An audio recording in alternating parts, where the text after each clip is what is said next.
Amara had always believed she was destined for a life of grace and holiness.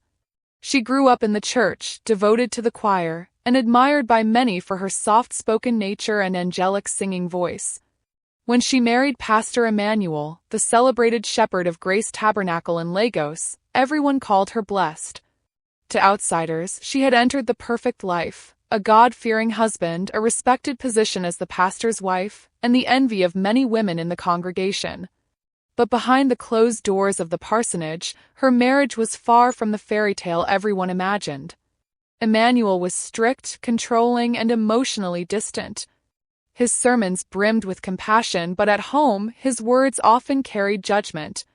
He expected Amara to be flawless, the perfect pastor's wife who never questioned, never faltered, never showed weakness.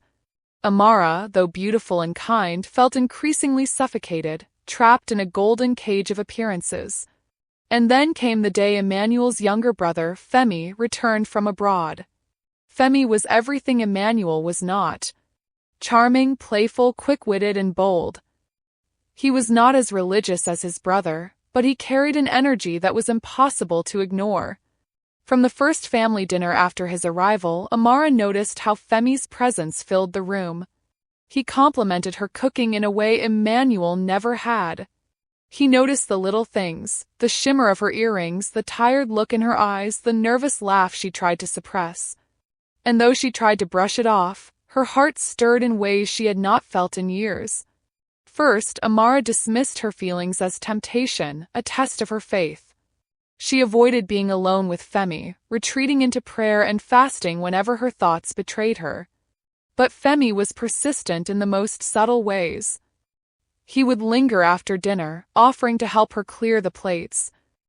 He would ask about her dreams, her life before marriage, her favorite books and songs, questions Emmanuel had long stopped asking.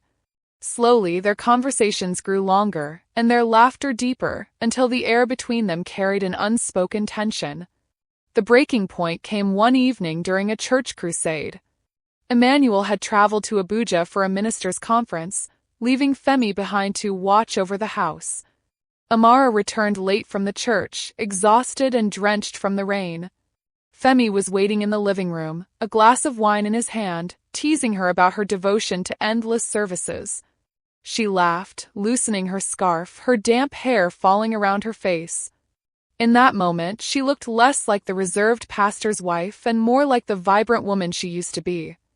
Their eyes locked, and before she could remind herself of her vows, Femi leaned in. Their lips met, soft at first, then desperate, carrying years of loneliness and unspoken desire.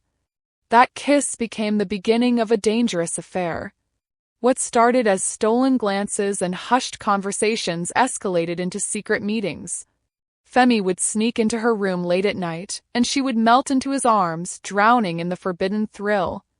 She hated herself after every encounter, kneeling by her bed and begging God for forgiveness, but the next evening she would still find herself waiting for his footsteps in the hallway.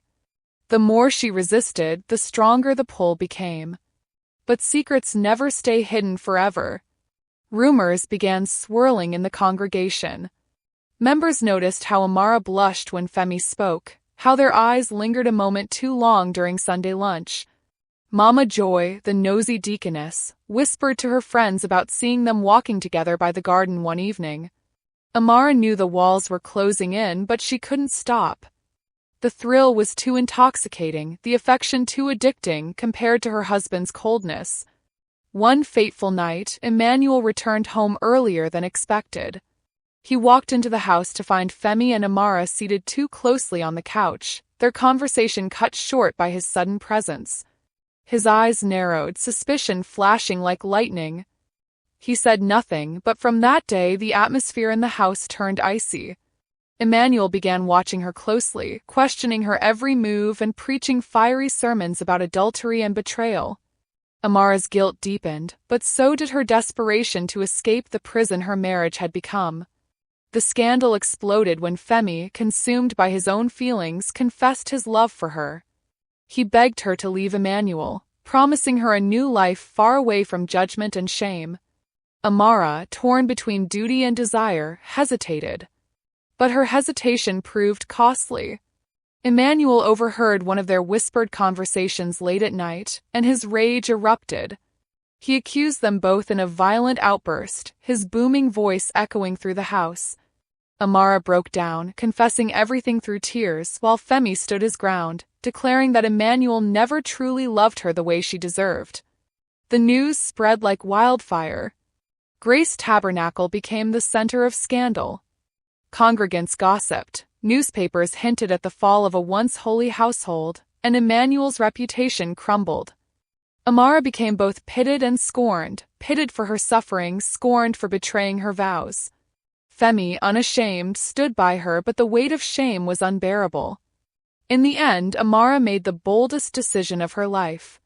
She walked away from the parsonage, from Emmanuel's control, from the judgment of the congregation, and from the title of pastor's wife. With nothing but a suitcase and trembling hands, she chose freedom. She moved in with Femi, not knowing if their love would survive the storm, but knowing she could no longer live a lie. Years later, Emmanuel sat in his empty office, his once thriving ministry a shadow of its former self. He regretted the coldness that pushed Amara away, regretted ignoring her heart while preaching about love to the world. Meanwhile, Amara and Femi built a quiet life together in a different part of Lagos. Their love was imperfect, scarred by betrayal, but it was real. Amara often wondered if she had sinned beyond redemption, but when Femi held her hand in the silence of their small apartment, she felt more alive than she ever did in the golden cage of her marriage. And so the story of the pastor's wife became a cautionary tale, a tale of love, betrayal, sacrifice, and the price of freedom.